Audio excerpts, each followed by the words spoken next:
dulu nggak pernah tuh dengar ada kasus orang bohong terus dikasuskan gitu kan. Tapi di era hari ini kan begitu banyak ya, termasuk terakhir yang Bang Aziz tangani juga dikenakan pasal itu, baik itu Habib Rizik Syihab, juga terakhir adalah Habib Bahar bin Smith. Saya mungkin kehancuran itu sunatullahnya begitu. Jadi dia naik lama-lama terus balik lagi ke permulaan. Kita tahu kan dari dulu sejarah peradaban Islam kan juga begitu. Godaan itu pasti ada, pasti ya. Nggak mungkin Allah mau ngasih sesuatu kemuliaan bagi seorang hambanya tanpa adanya ujian. Bismillahirrahmanirrahim guys, sekarang ada babe rolen, babe roti molen. Roti ini dibuat yang pasti rasanya enak ya, ada 3 rasa. Nih, ada pisang keju, ada tape keju, ada pisang coklat. Ini dibuat tanpa bahan pengawet dan melayani pesanan-pesanan kalian yang seputaran Jabodetabek, bisa buat nemenin ngopi, buat acara-acara boleh. Dan ini karena gue paling suka pisang keju, nih gue dulu yang nyoba nih. Ya, dia tuh kayak crunchy gitu depannya tuh. No.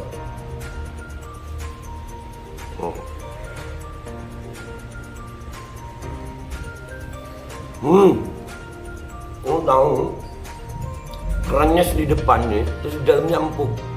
Ya Allah. Udah nggak usah lama-lama, lu kalau kepingin langsung pesen aja, itu ada nomor WA-nya, nanti gua kalau cantumin, ada juga IG-nya, langsung pesen, murah. Ini cuman nanti dia tanya itu 35.000 kalau nggak salah, ya.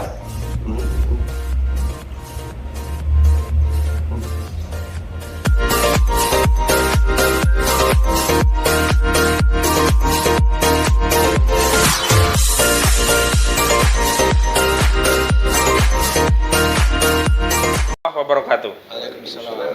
Salam perjuangan. Takbir. Allahu Akbar. Alhamdulillah pemirsa, hari ini kita berkumpul dengan 2 orang yang luar biasa, orang-orang hebat ya.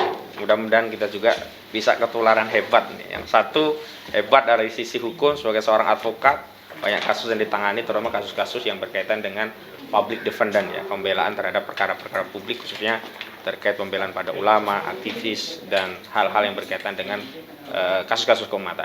Yang kedua, tentu saja di proses penegakan hukum hari ini kita tidak bisa melepaskan dari sisi opini. Nah, ada opinion maker lah kalau saya sebut begitu. Ada Babe Aldo dan ada Bang Aziz Zanwar. Bagaimana, sehat semuanya ya? Alhamdulillah, alhamdulillah. Ini kan kita nggak ada persoalan tentang jaga jarak, jadi kita tidak perlu berjarak, bahkan hati kita harus dekat. Oh iya, siap. Saya awali dari Bang Aziz Zanwar dulu ya, nanti kita ganti ya. Bang Aziz ini, kira-kira Bang Aziz, dari pengamatan Bang Aziz, dulu kan zaman era Pak Susilo Bambang Yudhoyono atau Pak SBY ya, kita itu kan nggak kenal ya namanya pasal 14 Undang-Undang Nomor 1 Tahun 1946. Dan bahkan kuliah pun saya ini khususnya dulu nggak pernah tuh dengar ada kasus orang bohong terus dikasuskan gitu kan. Tapi di era hari ini kan begitu banyak ya, termasuk terakhir yang Bang Aziz tangani juga dikenakan pasal itu, baik itu Habib Rizik Syihab, juga terakhir adalah Habib Bahar bin Smith. Kira-kira fenomena apa sih yang terjadi ketika muncul pasal-pasal lama dihidupkan kembali? Dan yang kedua yang paling sering itu kan ITE ya, banyak sekali korban ITE dengan pasal 28, dan cenderungnya pakai pasal 28 mungkin karena biar bisa ditahan, ancamannya 6 tahun. Apa pandangan Bang Aziz melihat fenomena kekuasaan yang menghidupkan pasal-pasal lama dan intensif sekali ya menggunakan pasal-pasal ITE untuk mempersoalkan rakyat yang menurut saya ya hanya sekedar menyampaikan pendapat. Silakan. Ya, bismillah. Jadi kalau saya berpandangan begini, penegakan hukum itu dari pandangan saya adalah tidak terlepas dari sirkulasi atau siklus ya, tepatnya siklus seperti seseorang gitu. Jadi dari bayi, dewasa, remaja, dewasa, tua, itu kan muter tuh. Kemudian dia pikun ya, terakhir jadi pelupa, jadi kayak bayi lagi. Nah, kalau pandangan saya mungkin kehancuran itu sunatullahnya begitu. Jadi dia naik lama-lama terus balik lagi ke permulaan. Kita tahu kan dari dulu sejarah peradaban Islam kan juga begitu berjaya, kemudian sampai puncaknya, dan setiap ada puncak itu pasti ada penurunan. Dan menurut saya titik kulminasinya adalah saat ini, karena luar biasa. Kalau saya boleh meminjam istilah itu, ya istilahnya tidak jauh beda seperti zaman penjajahan. Artinya dipakai kan juga undang-undang jajahan kan, masa tahun 1946 yang dipakai dulu untuk Belanda, dipakai pemerintah untuk membungkam untuk jajah Belanda. Penjajah Belanda kepada pribumi saat itu ya. Akhirnya dihancurkan. Jadi seperti siklus itu. Dan memang sunatullah kehancuran seperti itu ya kita doakan saja semoga. Tapi memang ini luar biasa. Dulu zaman SBY setahu saya hukum itu digunakan pada porsinya, terlepas kelebihan kekurangannya waktu itu ya. Artinya saya bukan menyanjung, saya juga mengkritisi betul banyak kebijakan SBY waktu itu kan. Dan memang itu sangat berimplikasi pada umat Islam dan ajaran Islam, betul. Tapi mereka menggunakan sampai di situ aja gitu. Dan arti misalnya ada kekerasan yang nyata di depan mata gitu loh. Atau kasus Monas lah misalnya. Akhirnya mereka menghadapi, dulu Habib Bahar juga pernah waktu di Kemang kan, itu kita juga waktu itu di Demos waktu itu. Nah, artinya memang hal-hal tersebut itu diperlakukan dengan cara-cara yang memang hukum itu masih rule-nya masih jalan lah ya. Koridornya masih ada gitu kan. Jadi artinya masih masuk akal. Artinya orang itu ada ruang diskusi gitu loh. Ada ruang diskusi. Tapi kalau misalnya saat ini itu kadang nggak masuk akal gitu. Yang di luar nalar kita sebagai tadi kita waktu kuliah aja nggak pernah dengar itu gitu loh. Apa karena kita males waktu itu kan nggak tahu kan. tapi mungkin kita pas bolos apa ya. Kalau saya mikir kalau nggak up to date ngapain gitu loh. Nah, itu jadi menurut saya sampai ke titik itu gitu loh. Nah, akhirnya sekarang dipakai tuh yang hal yang aneh tuh. Undang-Undang 1 tahun 46, Undang-Undang ITE dibuat ini seperti dibuat membidik dan lebih parahnya kalau misalnya itu diperlakukan sesuai, artinya tidak ada diskriminasi dalam penegak hukum itu nggak masalah. Ini problemnya enggak. Saya punya data itu kurang lebih hampir 80-an kasus yang kita tanganin, kita melaporkan itu yang diproses nggak lebih dari jari kita nih. Gitu. Yang lainnya mangkrak nggak jelas gitu. Tapi giliran kita yang mendapat ini nggak banyak sih, itu sekitar 60-an kurang lebih waktu itu data saya. Itu jalan semuanya. Hampir semuanya ya gitu. Minimal pasti orangnya ditahan. Jadi misalnya dibidik 5 kasus, dia ditahan di sini kan, dia ambil semua ini gitu. Yang lainnya jadi sandera gitu loh. Jadi banyak yang seperti itu, artinya sudah di luar nalar. Yang kedua diskriminatif gitu loh maksudnya. Itu yang menurut saya sangat melukai rasa keadilan. Betul. Jadi menurut saya harus problem kita ini sebenarnya adalah saat ini penegakan hukum yang berkeadilan itu tadi, yang itu rasa keadilan itu sangat melukai dan itu menurut saya PR kita semua untuk diselesaikan. Akhirnya saya meminjam kata-kata Ronald Reagan bahwa problem kita itu bukanlah pemerintah solusinya, tapi pemerintah itulah problemnya. Itu kata Ronald Reagan, bukan saya mengutip kata-kata Ronald Reagan. Jadi itu sih. Saya jadi teringat kalau kita bicara ini siklus langsung nggak ya? Oh, boleh. Iya, terima kasih. Ya, waalaikumsalam warahmatullahi wabarakatuh. Terima kasih, Bang. Ya. Saya jadi teringat kalau bicara siklus itu 2 teori ya. Pertama, sosiolog Muslim Ibnu Khaldun. Yang kedua, terkenal nih teori Polybios. Jadi kalau kita lihat siklusnya kan pada titik nadir, tapi di puncaknya menurut 2 teoritis ini nanti akan kembali lagi naik lagi begitu. Apakah bisa kita lihat bahwa fenomena titik nadir hukum ini sebagai puncak, akan kembalinya keadilan itu akan tegak kembali setelah titik nadirnya? Kalau menurut Bang Aziz bagaimana? Atau masih akan jatuh lebih dalam lagi begitu? Ya, kemungkinan besar sih jatuh kemudian. Kalau saya karena kita Muslim berkeyakinan memang yang hanya menegakkan nanti ketika Imam Mahdi kan seperti itu. Artinya mungkin memang sudah mencapai titik kulminasi gitu kan, sedikit lagi lah mungkin seperti itu. Jadi menurut saya memang sunatullahnya saat ini seperti itu. Artinya siapapun kita boleh lihat rezim dimanapun kezolimannya pasti ada. Nggak minimal persentasenya kurang lebih 50% lah. Baik. Ada yang pro sama Palestina misalnya, tapi di sisi lain mereka juga asyik masuk dengan Zionis Israel. Ada yang membantu pengungsi luar biasa, tapi juga lawan politik dihantam sana sini juga. Artinya tidak bisa kita mempunyai idola di abad 21 ini yang 100% lah seperti itu dalam soal pemerintahan maksud saya. Jadi artinya sulit menemukan, dan saya mengambil memang sunatullahnya Rasulullah SAW itu seperti itu, dan kita harus terima memang seperti memegang bara kan seperti itu kan, itu kebenaran itu sendiri. Ya sudah, berarti memang ada dua pilihan ya. Kalau nggak kita uzlah, kita hadapi dengan sabar, tawakal, nanti kita serahkan sama Allah, itu aja sih. Nah, rekomendasi dari Bang Aziz apa pilih uzlah aman kan? Karena ada satu ungkapan kalau kita uzlah itu kita aman karena tidak akan menyakiti orang lain dan kita tidak akan disakiti orang lain karena kan nggak tahu omongan orang dan kita tidak akan bereaksi sehingga orang lain juga tidak tersakiti. Tapi kalau pilihan yang kedua sabar melawan tentu ada resiko. Nah, rekomendasi Bang Aziz uzlah atau tetap berjuang? Ya, saya di sini sekarang. Oh, tetap berjuang berarti ya.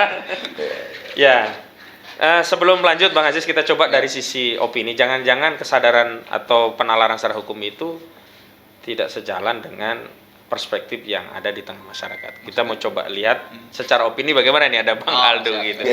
Nih Be, Siap. kalau ada orang nih, kalau secara hukum sih jelas ya.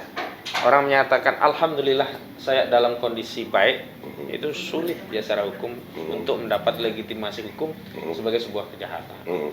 Di tengah pelanggaran yang secara nyata dilakukan para pejabat, termasuk presiden juga ya, yang waktu melakukan pelanggaran protokol kesehatan, kumpul-kumpul, sebar-sebar kaos dan seterusnya, ternyata juga tidak mendapatkan sanksi hukum. Jangankan sanksi hukum, dilaporkan oleh rekan saya waktu itu Kurnia Triroyani ya, lapor ke Barreskrim ditolak gitu. Dalam pandangan masyarakat, terutama kan Babe Aldo itu kan banyak mereaksi peristiwa dan kemudian dapatlah sedikit kita jadikan semacam parameter opini publik itu arahnya kemana. Dari reaksi-reaksi yang Babe Aldo lakukan itu, publik sebenarnya merasakan ada yang bermasalah atau sebenarnya kita saja yang menganggap ini masalah gitu. Silakan Baik. Ya, alhamdulillah ya. Jadi yang pertama Bang Ahmad harus tahu dulu deh. Saya sebenarnya jadi sekarang ini di YouTuber ini memang awal jadi YouTuber itu kepulangan Habib Rizik. Oh iya. Mudah-mudahan dari umur panjang sehat afiat ya. Amin. Amin. Kenapa saya jadi YouTuber? Karena saya lihat Habib ini beliau di media itu terlalu banyak serangan dari influencer pihak lawan gitu. Ya kan? Akhirnya saya memutuskan untuk terjun ke situ lah. Terjun lah, walaupun sebetulnya bukan nggak bisa ngedit, nggak bisa apa, nggak ngerti YouTube, nggak ngerti itu tuh awalnya. Jadi di situ mulai saya belajar tentang bagaimana menjadi influencer namanya, ya betul ya, namanya influencer ya. Saya nggak punya posisi kan ya. Seiring berjalannya waktu, akhirnya saya tahu memang seperti yang kayak Bang Aziz tadi itu bilang pasal-pasal itu, untung Bang Aziz kuliah. Jadi gue merasa beruntung itu Bang Aziz cerita tadi. Oh alhamdulillah gue nggak perlu kuliah kalau begitu, ya kan? Karena yang saya tahu ini mumpung lagi Piala Dunia, saya suka menganalogikan Bang Aziz. Saya suka menganalogikan karena agar lebih mudah diterima oleh orang yang seperti saya gitu. Dalam sebuah pertandingan sepak bola itu ada 11 tim A, 11 tim B. Dengan cadangan dan pelatih, ada supporter dari kedua kubu, ada 2 hakim garis, ada wasit di tengah, dan ada wasit cadangan. Itu kan jadi kayak kehidupan sepak bola tuh. Ada hukum di situ. Nah, wasit itulah aparat penegak hukum.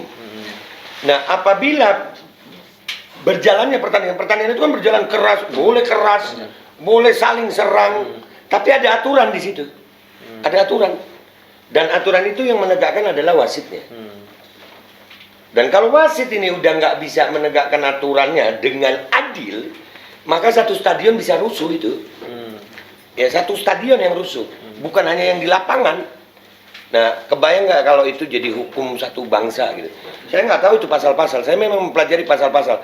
Cuman yang saya tahu, pasal itu hanya dikenakan bagi orang-orang yang dalam tanda kutip oposisi. Ya.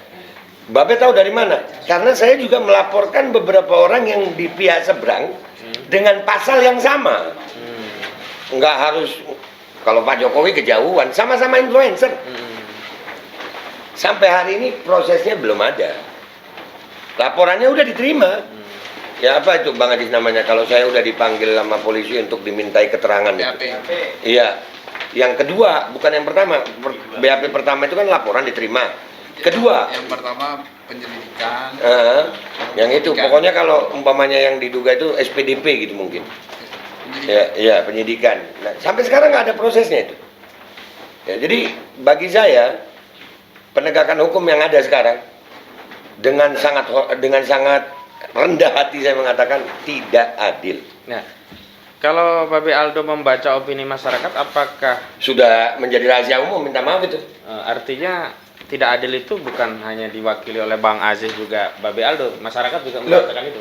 Saya ini bukan sarjana hukum, saya bukan pengusaha, saya bukan politikus. Saya murni YouTuber gitu, murni influencer. Saya niatnya memang niat awal itu adalah penyeimbang opini sebenarnya. Jadi orang boleh saya kepingin orang itu punya opini beda tapi nggak harus musuhan, sebenarnya begitu. Ya, itu banyak dari keluarga, dari teman, itu banyak yang bilang lu dapat apa sih begini gitu. Ya, bahaya lo lu ini. Lu ngomong begini nih mepet lo. Bisa resikonya besar gitu. Ya. Dan itu beredar luas gitu. Sampai saya kadang bingung Bang Adis. Orang bilang, "Duh, kok lu berani banget sih?" Padahal menurut gue ini bukan hal yang berani gitu. Di negara demokrasi yang punya hukum ya wajar begini mestinya. Iya. Cuman karena penegakan hukum yang tidak adil, sehingga masyarakat itu bisa menilai yang gue lakuin ini sebuah keberanian gitu. Karena di zaman sekarang nih Bang Ahmad Khozinuddin, di rezim ini sudah ada yang namanya anonimus. Anonimus itu akun yang kita nggak tahu siapa orangnya, kita belum tahu juga beritanya ini benar atau tidak, tapi nggak sedikit juga anonimus itu dipercaya orang. Anonimus itu kan nggak jelas dia ini siapa, di mana, tapi opininya bisa dipertanggungjawabkan kadang-kadang. Bahkan nggak sedikit orang-orang yang lebih percaya anonimus daripada berita TV.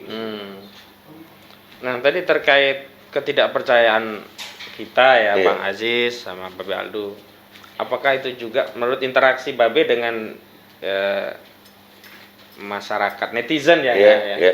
Mereka juga punya pendapat yang sama begitu? Sama, Oh. karena gue ngalamin itu ya. Apapun yang gue kritik, subjek atau objek apapun yang gue kritik di konten gue, itu yang diserang pribadi gue. Ya begitu juga buat yang pro ya begitu. Jadi polarisasi ini sudah terjadi hampir di semua lini kayaknya. Sampai polarisasi penegakan hukum, polarisasi komentar, polarisasi influencer. Sudah ada influencer kadrun, sudah ada influencer cebong, sudah ada influencer kampret. Padahal gue ini kadrun bin cebong al kampreti dah. Ya karena sampai hari ini kan yang terjadi nih, minta maaf nih, ada sekarang ini ada kubu Ganjar sama kubu Anies. Ya kan? Orang yang mengkritik Ganjar akan dianggap pro Anies. Pro Anies. Orang yang mengkritik Anies akan di pro Ganjar. Nah, dianggap pro Ganjar. Padahal ada tuh yang benar-benar nggak pro Anies, nggak pro Ganjar, ya memang mau mengkritik. Nah, tapi ada juga yang nggak mengkritik dua-duanya. ada juga nggak mengkritik dua-duanya. Ada juga yang cuek gitu, ada juga yang cuek, ada juga jadi pengamat. Ada orang yang pintar tapi takut untuk ngomong. Ya, jadi ini masalah memang benar ya. Ini mungkin udah waktunya puncak gitu. Tapi mengutip pernyataan Bang Aziz tadi, pilihannya uzlah atau ngelawan gitu kan ya, dengan sabar gitu ya. Uzlah mati, ngelawan mati ya. Kalau gue sih milih ngelawan sampai mati gitu. Iya, sama-sama mati sih. Iya. Iya, memang ya kembali kepada pilihan kita. Tapi mari kembali ke Bang Aziz. Kalau kondisinya begitu, sebenarnya kan bisa aja kita punya simpulan, mohon maaf nih asumsi lah, sia-sia saja kita melawan secara hukum, toh faktanya ya seperti itu begitu. Tapi apa sih yang mau kita buktikan kepada publik, juga kepada tentu Allah ya kalau kita beramal dengan terus melakukan upaya atau perjuangan. Walaupun kita tahu ini rejimnya rejim seperti ini. Ya. Nah, menurut Bang Aziz kan? Ada dua hal yang mau saya sampaikan. Yang pertama adalah kita mau sampaikan bahwa yang dijalankan ini, saya mau minjem lagi kutipan dari Dom Helder Camara, seorang teoritis dulu. Dia uskup juga, jadi artinya saya meminjam kalimatnya dia yang soal spiral kekuasaan. Artinya kita mau membuktikan bahwa yang dilakukan represi kan dia itu teorinya itu kan ada ada ketidakadilan. Ketidakadilan kemudian diikuti direaksi dengan pemberontakan atau ketidakpuasan dari masyarakat, kemudian diakhiri dengan represi oleh negara. Itu berulang, represi negara pastinya menimbulkan ketidakadilan, muter lagi kan, makanya spiral gitu kan. Jadi teori itu membuat suatu kekerasan itu bersifat struktural, institusional dan juga personal, struktural dan institusional. Gitu. Artinya kalau misalnya memang kita biarkan, ya kasusnya Sambo, artinya jangan Anda pikir Anda aman, karena ini kan berputar di situ loh. Nah, tinggal cari aja nih putaran siapa yang kena di dalam spiral kekuasaan ini nantinya gitu loh. Nah, ini kan nggak bisa dibiarkan. Gitu. Artinya harus ada perubahan gitu. Dan kalau kita tahu itu nggak benar, kita diam. Itu kalau saya boleh ini berkata itu namanya kan kita kezoliman dalam diam. Ada orang zolim, ada diem aja gitu kan. Minimal kita suarakan. Nah, ini nggak benar gitu. Itu kan bentuk cinta kita juga kepada yang bersangkutan. Nah itu jadi menurut saya poin yang kedua adalah bagaimana ini kan kita tahu pasti kalah kan. Gitu, kan? Kalau saya ikut pendapatnya Imam Ahmad bin Hambal, kebenaran itu bukan masalah kita menang atau kalah, tapi tetap dalam kebenaran itulah kemenangan. Jadi bukan masalah kita kalah, bahwa besok vonis kita plan kita kalah. Kalau kita benar, maju terus aja. Kalau kita tetap di sini konsisten, ya kita menang. Menang. Ya. Seperti itu. Nah, untuk konsisten, tipsnya apa ini? Kan banyak kita ketahui orang dulu kritis, ternyata Bismillah, komisaris. Ya. Ternyata kritisnya itu ada motif yang sifatnya duniawi gitu. Ini bagaimana? Sebenarnya itu bukan motif kali ya. Apa ada juga, saya bukan membela mereka iya. cuma mungkin bisa aja. Ada mungkin sudah niat dari awal. Ada juga yang mungkin dalam perjalanan seleksi kan. Seleksi gitu. Alamiah ya. Artinya memang perjalanan untuk ke arah sana itu nggak mudah. Gitu, seperti itu. Jadi mungkin kita juga menurut saya kalau kita menjustifikasi semua niat itu nggak juga mungkin ya. Tapi ada juga yang dalam perjalanan kok ternyata lelah juga begitu. Akhirnya berbalik arah gitu kan seperti itu. Dan menurut saya wajar karena nanti koreksi Pak Waldo ya. Jadi nanti di akhir zaman ini fitnahnya kan nggak seberapa. Di akhir zaman itu bahkan sepertiga pasukan Imam Mahdi itu berbalik loh ke Dajjal kan, laknatullah kan. Jadi maksud saya wajar hal seperti itu. Itu bagian yang nggak wajar itu adalah ketika kita masuk ke situ. Nah, bagaimana tipsnya agar kita tidak masuk ke situ dan kita istiqomah sebagai ya tadi pejuang yang tidak peduli menang kalah tapi konsisten itulah kemenangan gitu. Yang pertama saya tidak merasa sebagai pejuang itu yang pertama. Karena kalau kita merasa itu yang repot gitu. Karena orang baik itu akan jadi tidak baik ketika dia merasa dirinya baik, itu menurut saya pribadi. Yang kedua adalah banyak doa, banyak zikir, karena kepada siapa lagi kita minta tolong. Dan kalau menang itu pun bukan karena kita tapi karena Allah. Dan kita harus menjalankan sesuai dengan sunnatullah Rasulullah SAW. Itu aja. Jadi menurut saya cuma dua, kita jangan merasa bahwa kita hal itu. Yang kedua, banyak doa sama zikir, minta tolong sama Allah, karena ya mukalibul qulub sabit qalbin. Iya, benar. Karena Allah yang menguasai kita semua, karena kita makhluk ciptaan Allah. Nah, ini ke Babe Aldo sebentar ya. Siap. Kalau ada orang kemudian di tengah perjalanan atau sejak awal niatnya Bismillah komisaris, sebenarnya ada problem nggak sih? Gimana kalau Babe direktur Telkomsel? Ya, Alhamdulillah mendalik. Jadi sebenarnya godaan itu pasti ada, pasti ya. Nggak mungkin Allah mau ngasih sesuatu kemuliaan bagi seorang hambanya tanpa adanya ujian. Dan ujian paling berat itu ya tentang dunia ini sudah. Jadi kalau udah pandangan kita udah teralih daripada Allah SWT, udah teralih dari niat awal kita, pasti tergoda. yang berpandangan tentang akhirat aja masih bisa tergoda kok. Jadi saya kemarin ketemu sama beberapa rekan-rekan ya, temen mereka nggak usah nyebut deh gue, nanti yang lain tersinggung soalnya satu golongan nih. Ya tau lah golongan itu. Ya jadi mereka adalah orang-orang yang tiap hari mengenal Allah gitu, mengenalkan orang kepada Allah, ngajarin kita, ya. Tapi di saat kita ajak untuk yang nahi mungkar begini, mereka masing-masing punya cara gitu. Allahnya nggak ada. Iya, enggak. Nah, itu buat saya nih, ya Allah begini amat gitu. Sampai saya bilang sama mereka, andai kata gue mau ngajak lu umroh nih, gue udah beliin tiket, paspor udah gue urusin, semua udah gue siapin nih. Tapi pas hari H gue ajak ke bandara lu nggak mau, pinter apa goblok nggak sih itu? Dijawab kan kompak goblok. Nah iya begitu juga orang yang tiap hari belajar akhirat, ngajarin orang tentang akhirat, ibadah nyari akhirat, diajak mati nggak mau untuk akhirat. Ya berarti akhiratnya kan dusta berarti. Lah terus lu belajar apa itu? Kan tentang akhirat, kuncinya akhirat kematian.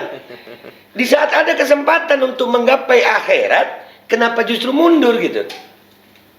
Nah, jadi ini yang terjadi sekarang memang. Godaan terbesarnya yaitu tadi. Di saat kita, kan Nabi SAW yang bilang, hubbud dunya ra'sun kullil khatiyah. Atau kama qala Nabi SAW. Cinta sama dunia itulah pimpinan. Ya, jadi cinta dunia itu bukan dari penampilan aja. Sekarang cinta dunia yang berbusana agama cinta dunia banyak. Iya kan? Yang lebih parah yang kayak gue gitu, artinya sudah busana begini cinta dunia parah lagi itu. Yang udah busana akhirat aja cinta dunia salah. Ya, jadi kembali ke tujuan kita gitu. Makanya kalau kita udah nyiapin mati, udah tahu mati, kita bakal mati. Makanya ada yang pernah nawarin, Bang. Ditawarin jadi salah satu tim sukses lah, Bang Ajis. Ya. Apa jawaban Babe terkait itu? Hidup gue miskin tapi alhamdulillah nggak seanjing itu. Masya Allah. Ya, bagaimana kalau tawarannya tim sukses agama Allah? Nah, saya sempat ngomong itu sama rekan-rekan itu, sahabat-sahabat sama juga ada yang di tim sukses. Saya bilang, lu mau minta gue ada di tim lu, gampang. Jamin Atit hapus dosa gue, nggak usah jamin pahala deh. Nggak usah jamin pahala. Lu jamin Atit, malaikat Atit ini ngehapus dosa gue aja. Gue tahu itu, gue jadi tim lu. Kalau lu masih belum bisa ngejamin itu, maka gue nggak akan pernah jadi timnya siapapun. Dan kalau masih uangnya masih pakai mata uang, susah sama gue. Gue biar miskin, mintanya sama yang paling kaya gitu. Mintanya matahari. Iya. Biar gue orang miskin nih. Ya. Tadi saya doain yang agak gede takut malah. Punya gedung pribadi, pulau pribadi, wah takut malah. Dan itu refleks saya. Jadi memang bukan. Karena menurut Bapak itu kan punya pribadi, punya Allah. Iya. Buat saya gini, Bang Ajis, apa ya? Sudah banyak contoh, Bang Ajis. Akan sangat bodoh kita kalau kita udah ngelihat banyak contoh tapi kita masih ngikut itu. Ngulangin lagi. Iya, itu goblok banget buat gue itu. Ini minta maaf nih, gue kan bukan akademisi, bukan apa nih. Bagi gue itu goblok banget itu. Udah ada contohnya, udah lewat situ lu hancur. Iya. Lewat situ lagi. Lu masih maksa ke situ juga. Jadi nggak mau deh Bang. Nggak mau seperti keledai jatuh di lubang yang sama 2 kali, walaupun diseret agak berat keledai itu. Ya, dan itu kan di Fatihah ada tuh. Ihdinas siratal mustaqim. Kan Allah jabarkan juga di Fatihah itu, siratal ladzina an'amta alaihim. Jalan orang-orang yang telah mendapat nikmat darimu ya Allah. Yang kau berikan nikmat kepada mereka dan mereka ghairil maghdub. Mereka bukan orang yang mendapatkan amarahmu. Artinya ada contoh-contoh orang itu ada gitu. Sudah ada. Iya. Sudah ada contoh-contoh orangnya, mana aja yang orang selamat, ini yang mana yang dapat nikmat gimana. Rasulullah walaupun beliau kaya sampai meninggal, beliau kaya loh, ngasih makan banyak orang, tapi beliau merasakan lapar. Artinya contoh-contoh itu kalau di zaman ini ya contoh paling nyata yang gue lihat adalah Habib Muhammad Rizik bin Husain bin Syihab, mudah-mudahan beliau berpanjang zarafiat. Amin. Gue belum melihat orang di zaman ini yang ujiannya seperti Habib Rizik tapi masih bisa kayak Habib Rizik gitu. Ormasnya dibubarin, beliaunya dipenjara, pengawalnya dibunuh. Yang membunuh pengawalnya nggak dipenjara. rekening diblokir, nggak cuma rekening beliau, rekening anak beliau, tapi beliau tetap begitu gitu. Itu istiqomahnya, wow. Kalau beliau mau, padahal beliau tetap stay di Mekah aja hidupnya enak udah. Bahkan buat orang-orang yang bilang Habib Rizik di Mekah itu kabur, itu orang-orang yang gua rasa bahasa Indonesianya dapat 0 kali. Kabur itu kalau menurut gue definisinya adalah orang pergi yang nggak tahu kemana. Lah Habib Rizik di Mekah ada tempatnya, pejabatnya datang, yang katanya mengeburu beliau datang, artinya kan nggak kabur. Nah, dalam keadaan yang seperti itu Habib tetap istiqomah. Nah itu jadi salah satu penguat gue untuk tetap istiqomah gitu. Gue belum ngalamin ujian seperti Habib Rizik, ngapain harus mundur. Mudah-mudahan tetap di barisan Habib Rizik sampai ajal gue. Bahkan salah satu doa gue adalah mudah-mudahan Habib Rizik umur panjang masih sempat nyolatin jenazah gue. Amin. Baik, ini karena waktu juga nih Bang Aziz. Gembira sekali ketemu Bang Aziz juga. Alhamdulillah. Bang Aldo. Tapi sebelum ditutup, saya mohon agar Bang Aziz juga nanti dilanjut Bapak Aldo memberikan closing statement tentang kondisi hukum dan kondisi ketidakadilan yang ada di negeri ini. Silakan Bang Aziz. Ya, terima kasih. Jadi memang kondisi diskriminasi dalam penegakan hukum ini kami dari tim kuasa hukum dari beberapa kasus ini merasakan sangat luar biasa, dan ini harus menjadi PR kita bersama. Artinya kita juga menyampaikan ini sebagai bentuk kecintaan kita kepada negeri dan juga kepada para pejabatnya, karena mereka ini para penegak hukum yang memang bersentuhan langsung ini kan juga akan dimintai bertanggung jawabnya di akhirat nanti gitu kan. Jadi artinya takutlah kepada Allah, tegakkan hukum seadil-adilnya, dan juga hentikan penegakan hukum yang diskriminatif. Baik, terima kasih Bang Aziz. Silakan Bapak Aldo. Closing statement ya. Yeah. Ini rada-rada susah nih, ini akademisi semua sih. Kalau gue sih simpel aja. Yeah. Dalam barisan ini, benar kata Bang Aziz, gue nggak ngaku pejuang ya, tapi sebetulnya gue juga bukan pembela kebenaran. Bukan, gue sedang membela diri gue untuk tetap berada di kebenaran, itu aja sebenarnya. Dan pesan buat diri gue sendiri nih, insya Allah, mudah-mudahan ya, dalam barisan kebenaran itu nggak ada kata kalah kok. Nggak ada kamus kalah, itu nggak ada. Bersama kebenaran itu kemenangan. Yang ada itu entah menangnya kita rasain sekarang atau nanti di hadapan Allah, karena dari mulai awal dunia diciptakan sampai nanti kiamat, sampai nanti hisab, tidak ada ceritanya kezaliman menang terhadap yang hak.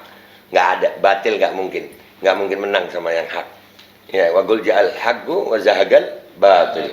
Jadi kalau kita bersama kebenaran, batil akan hilang. Dan tadi saya tambahin sedikit, caranya saya lupa surat apa tapi Habib Rizik pernah mengutip ini. Kalau kita mau kebatilan itu hilang, datangkan dulu kebenaran.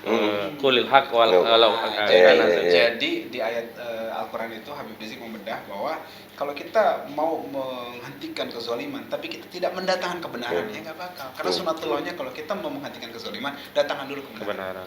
Dan kebenaran itu selalu ada. Dan mudah-mudahan kita istiqomah bersama kebenaran sampai ajal. Amin ya rabbal alamin. Alhamdulillah, bahagia sekali kita bisa mendapatkan tambahan ilmu, faedah, keutamaan dari nasihat-nasihat, juga pandangan-pandangan dari Bang Aziz Anwar juga Bapak Aldo. Mudah-mudahan kita semuanya diberi istiqomah, tetap di dalam kebenaran tadi, mengutip apa yang disampaikan Bapak Aldo sampai ajal kita. Amin ya rabbal alamin. Baik, demikian wawancara kita. Wassalamualaikum warahmatullahi wabarakatuh. Waalaikumsalam warahmatullahi. Dan semoga Allah Subhanahu wa taala menghancurkan sehancur-hancurnya para pelaku pembantaian 6 syuhada pengawal kami dan yang memerintahkannya, serta para aktor intelektualnya juga yang merestuinya, dan semua yang terlibat dalam pembantaian sadis dan brutal tersebut secara langsung maupun tidak langsung. Allahumma dammirhum tadmira waqtulhum balada wala tughadir minhum ahada ya qawi ya matin ya muntaqim. Amin ya rabbal